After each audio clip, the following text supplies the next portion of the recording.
Hello दोस्तों, मैं अमर। स्वागत है आप सबका हमारे यूट्यूब चैनल अमर्स एकेडमी में। दोस्तों, मैं यहाँ आप लोगों के लिए कुछ लेकर आया हूँ। जैसा कि बहुत सारे लोग हैं जिन्होंने टीजीटी का फॉर्म भर रखा होगा, ट्रेंड ग्रेजुएट टीचर का, और कुछ लोग जिन्होंने मैथ से फॉर्म भरा है, उनके सब्जेक्ट पेपर जो होगा वो मैथ का होने वाला है। 125 नंबर की मैथ आने वाली है उसमें।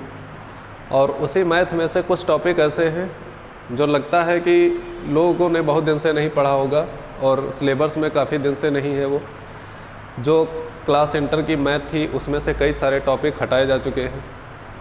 और जो लोग नए हैं 2012 के बाद या 12 के बाद जिन्होंने इंटर किया, उन्होंने भी वो टॉपिक नहीं पढ़ रखे होंगे, ना ही वो किताबें हट गई थी इंटर के सिलेबस से 12th के, तो उन्होंने भी नहीं पढ़ा होगा। तो बहुत सारे लोग ऐसे होंगे जो लोग टीजीटी का पेपर देने जा रहे होंगे और उनके पास ये सारी चीज़ें नहीं होंगी। तो यहाँ पे एक छोटा सा टॉपिक है जो गति विज्ञान के नाम से जाना जाता है, डायनामिक्स,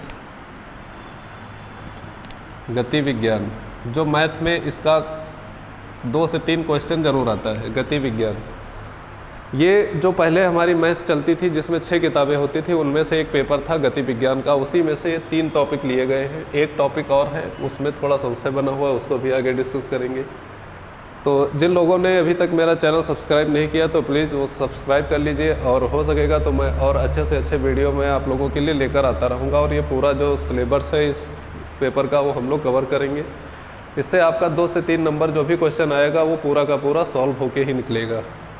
ज़्यादा कठिन क्वेश्चन नहीं आएगा, सिंपल सा क्वेश्चन आएगा, और हम लोग धीरे धीरे करके कुछ ही वीडियो में पूरा का पूरा टॉपिक्स कवर कर लेंगे। तो जैसे पहला चैप्टर जो लिखा है वो हमारे पास है गुरुत्वीय त्वरण के अधीन गति।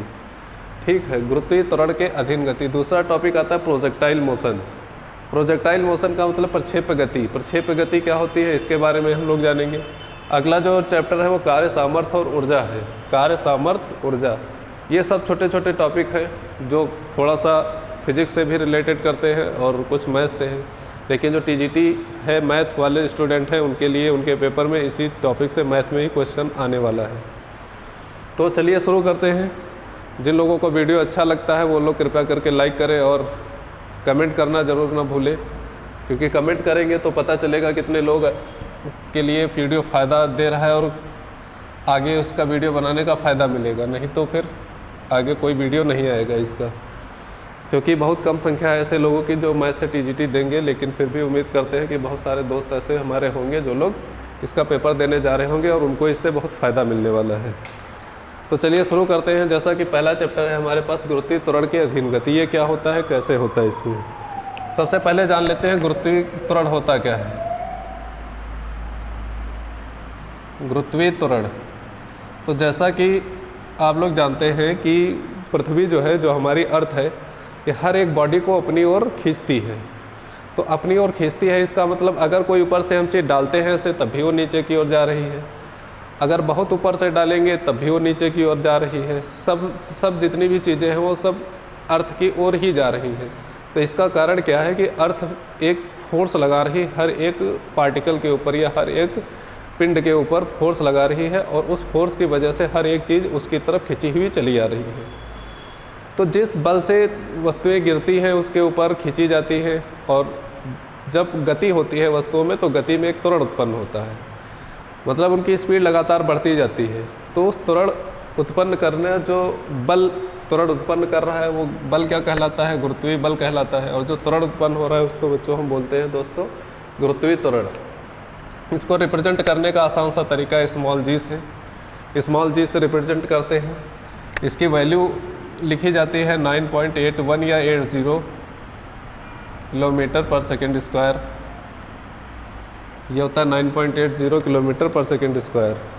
और इसी टाइप से बहुत सारी चीज़ें हैं, और भी इसकी वैल्यू कहीं कहीं पर डायरेक्ट 10 भी रख दी जाती है।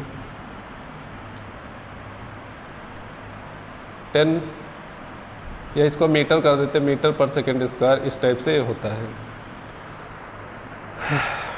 तो इसके साथ ही अब 2 टाइप की गति होती है, मतलब कोई भी अगर बॉडी है उसको ऊपर से नीचे फेंकेंगे, नीचे से ऊपर आएंगे, तो उसमें 2 टाइप से मोशन होता है, और उस मोशन को हम लोग पढ़ने वाले हैं। तो जैसा दो टाइप में गति होती है। एक क्या करते हैं कि कोई बॉडी हम ऊपर से उसको ऐसे छोड़ देंगे तब नीचे की ओर जाएगी, अगर एक बॉडी नीचे से फेंकेंगे तब ऊपर की ओर जाएगी। तो दो टाइप से मोशन होता है। और जी जो होता है इसकी डायरेक्शन क्या होती है, ये जो एक्सेलरेशन है ये किस डायरेक्शन में लगता है, तो ये हमेशा नीचे की ओर लगता है। और नीचे की ओर जब ये लगेगा तब हम इसको जी की वैल्यू पॉजिटिव लेंगे। जी की वैल्यू कैसे लेंगे, पॉजिटिव। और जब इसके अपोजिट हम मोशन करेंगे, गति कराएंगे, तो जी की वैल्यू क्या लेंगे, निगेटिव लेंगे। अगर जी की डायरेक्शन में गति कराई जाती है, मतलब गति की डायरेक्शन भी यही है और जी की डायरेक्शन भी यही है, तो हमको जी की वैल्यू क्या लेनी है, पॉजिटिव लेनी है। अगर गति की डायरेक्शन नीचे की ओर है, जी तो हमेशा नीचे की ओर रहेगा, और गति की डायरेक्शन ऊपर की ओर होती है, तो हम जी कैसे लेंगे, निगेटिव लेंगे। तो अब एक एक करके दोनों के फॉर्मूले देख लेते हैं, फिर उस पर हम लोग क्वेश्चन करना शुरू कर देंगे।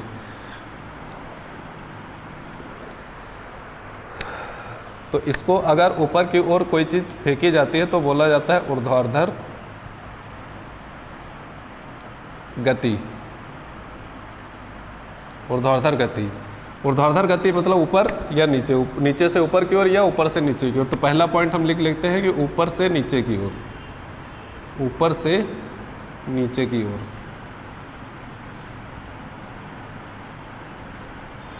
ऊपर से नीचे की ओर, ये पहली गति जो है ऊपर से नीचे की ओर है। तो इसके लिए गति के समीकरण हम लोगों ने पढ़ा होगा सब लोगों ने कहीं ना कहीं। गति के समीकरण, 3 गति के समीकरण होते हैं। तो पहला होता है u बराबर v प्लस at। अब a क्या है, त्वरण है, तो यहाँ पर हम at नहीं क्या रखेंगे, gt। g मतलब गुरुत्वीय त्वरण, v बराबर u प्लस gt। v बराबर u प्लस gt होता है। दूसरा हम लोगों ने समीकरण पढ़ा है कि h मतलब हाइट, कितनी हाइट कवर की जाएगी, h बराबर ut plus half gt square. ये कब है, जब कोई बॉडी ऊपर से नीचे की ओर ऐसे डाली जा रही है। यहाँ पे क्या है, इसका ग्राउंड है, तो ऊपर से जब ये डाली जाएगी तो इसका प्रारंभिक गति होगी, प्रारंभिक गति बोला जाएगा इसको। और इसको हम लोग u से लिखते हैं कि u गति से बॉडी ऊपर से नीचे गिर रही है या डाली गई है। उसके बाद जब ये कोइंसाइड करेगी, यहाँ गिरेगी, तो अंतिम वेग होगा इसका, अंतिम वेलोसिटी, अंतिम वेग, अंतिम गति, तो इसको हम लोग v से लिखते हैं। तो u जो होता है प्रारंभिक वेग होता है और v क्या होता है, अंतिम वेग होता है। तो जो यहाँ पे uv दिखाया जा रहा है ये यही चीज़ है। और जो ये हाइट कवर कर रहा है ये इसके प्रक्षेप की, मतलब ये जो बॉडी मोशन हुई है ये इसकी हाइट है कि इतनी ऊंचाई से ये लोग गिरे हैं, ये बॉडी इतनी ऊंचाई से गिरी है, ये h हो गया हमारा। अगला जो तीसरा समीकरण आता है ये आता है v स्क्वायर बराबर u स्क्वायर प्लस 2gh। ये v यहाँ पर भी अंतिम वेग है, u प्रारंभिक वेग है, g गुरुत्वीय त्वरण है और h इसकी क्या है, हाइट है। एक और फार्मूला यहाँ पर बन जाता है, उसको कहा जाता है कि t सेकंड में चली गई दूरी, सेकंड में चली गई दूरी, मतलब t सेकंड में चली गई दूरी। तो दूरी मतलब ऊंचाई कहो या दूरी कहो, यहाँ पे हम लोग ऊंचाई का प्रयोग करते हैं क्योंकि ऊर्ध्वाधर गति है। तो h बराबर ये होता है ut plus 1/2g 2t minus 1। ये फार्मूला हम लोग लगाएंगे जब t सेकंड में या 2 सेकंड में 3 सेकंड में चली गई दूरी पूछा होगा तब। इसके बाद दूसरा मोशन आता है कि नीचे से ऊपर की ओर। अगला जो मोशन है इसी का टाइप है नीचे से ऊपर की ओर। नीचे से ऊपर की ओर जब कोई वस्तु फेंकी जाएगी तब ऊपर की ओर। तो सिंपल से फार्मूले हैं, बस हमको जी की जगह पर -g कर देना है, बाकी सब सेम रहेगा। जितने भी फार्मूले हैं सब जी की जगह पर क्या कर देंगे हम लोग, -g। क्योंकि अब जो मोशन कराया जा रहा है, गति कराई जा रही है, वो नीचे से ऊपर की ओर है, और जबकि जी हमेशा कैसा रहता है, ऊपर से नीचे की ओर। तो पहला अगर फार्मूला गति का समीकरण हमारा बन जाएगा v बराबर u माइनस gt। दूसरा बन जाएगा h equal to u t minus 1/2 gt square. Third equation आ जाएगी v square equal to u square minus 2gh। और जो फोर्थ है जैसा वहाँ पे आया है h बराबर ut minus 1/2g 2t minus 1। ये सारी चीज़ें यहाँ पे देखनी है और इसी के अकॉर्डिंग हम लोग आगे के क्वेश्चन करने वाले हैं। ये इतने फार्मूले हैं, अभी 1-2 फार्मूले और हैं, एक बार 2 सेकंड के लिए आप इनको देखिए, फिर आगे के 2-3 फार्मूले वो भी हम लिखवा रहे हैं आपको।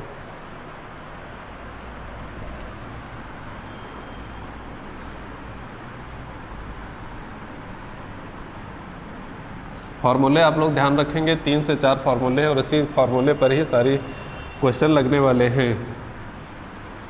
अच्छे क्वेश्चन मिलेंगे आप लोगों को, बहुत अच्छे। और ये जो चीज़ें मैं पढ़ाने वाला हूँ ये सब कहाँ से पढ़ा रहा हूँ इसके बारे में भी आप लोगों को बता दूँ कि ये जो बुक है एक, ये बहुत पुरानी बुक है, गति विज्ञान इंटरमीडिएट 2008-7 का एडिशन है इसका, और डायनेमिक्स नाम से पहले कक्षा 12 की चलती थी HM पब्लिकेशन की। तो बहुत अच्छी बुक से सिलेक्टेड क्वेश्चन है, जो भी प्रीवियस ईयर आए हैं वो भी मैं साथ में आप लोगों को कराता रहूँगा। फिलहाल इससे हम कुछ क्वेश्चन करेंगे और कुछ प्रीवियस ईयर का करेंगे। अब 2 छोटे फार्मूले हैं, उनको और देख लेते हैं। एक फार्मूला आता है कि अगर कोई बॉडी नीचे से फेंकी जा रही है और ऊपर तक गई तो कितनी मैक्सिमम हाइट तक जा सकती है। मान लेते हैं नीचे से अगर हम फेंकेंगे तो इसका प्रारंभिक वेग क्या होगा, u। तो u वेग से नीचे से फेंकने पर कितनी दूरी तक जाएगी, तो वो h हाइट हमको निकालनी है, कितनी दूरी तक जाएगी। और जब ये हाइट निकालते हैं तो यहाँ पर एक चीज़ हम ऑब्ज़र्व करेंगे कि जब भी कोई बॉल हम नीचे से ऊपर ऐसे फेंकते हैं तो देखेंगे कि ऊपर जो एक लास्ट पॉइंट होगा, उसका लास्ट पॉइंट, वहाँ पे बॉल हल्का सा रुकेगी, रुक के फिर वापस आएगी। जैसे हमने इसको फेंका ऊपर रुकेगी तब तो वापस आएगी ना, नहीं तो रुकेगी नहीं तो आगे की ओर ऊपर की ओर चली जाएगी, ऊपर निकल जाएगी धरती के बाहर। लेकिन नहीं, एक पॉइंट आएगा जहाँ पे हल्का सा रुकेगी और फिर नीचे की ओर आना शुरू होगी। तो मतलब जहाँ पे रुक रही है वो क्या है, उसका अंतिम वेग है, और अंतिम वेग क्या हो गया है, 0। v बराबर क्या हो गया, 0। तो h निकालना है। 2 फार्मूले हमारे पास थे जिसमें h आया था, तो एक हम लगा लेते हैं। जैसे हमारे पास एक फार्मूला था h बराबर ut प्लस, नीचे की ओर है तो यहाँ पे हम माइनस लिख सकते हैं या प्लस ही लिख सकते हैं, -1/2 GT²। अंतिम वेग 0 था।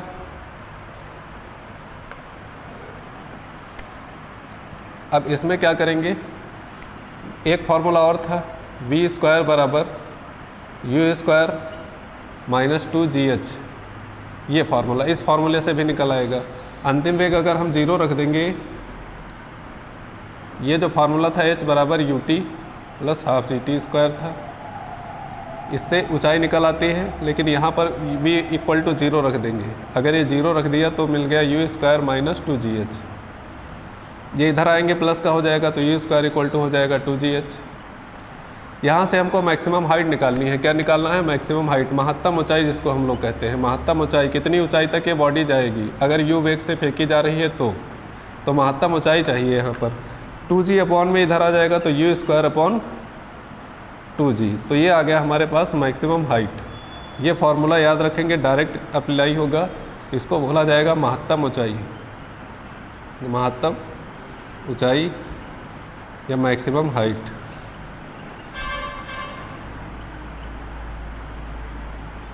ये हो गया। इसके बाद एक और आता है कि टाइम क्या लगेगा, नीचे से ऊपर जाकर फिर से वापस आने में टाइम कितना लगता है किसी भी बॉडी को। तो टाइम के लिए फार्मूला लिख लेंगे कि प्रक्षेप, इसको बोला जाता है महत्तम ऊंचाई तक जाने और आने में लगा समय। यहाँ दिख रहा है महत्तम ऊंचाई तक जाने आने में लगा समय। महत्तम ऊंचाई तक जाने और आने में लगा समय।